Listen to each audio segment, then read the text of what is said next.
Sila titich mo yung gwapo at saka mong yummy. Enough food. Last time I checked. Tinulungan niya ako kanina sa presentation. Pumilit kasi na ihatid ako. Dito sa ka nakatira?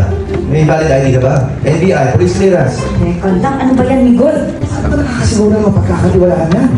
Paano makakasure na acquaintance lang?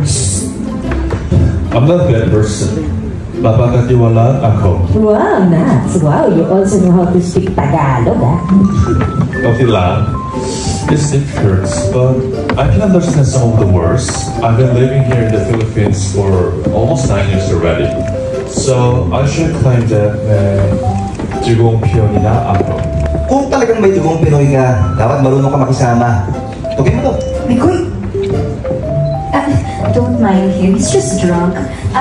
You can just leave na. Wala ka pa rin.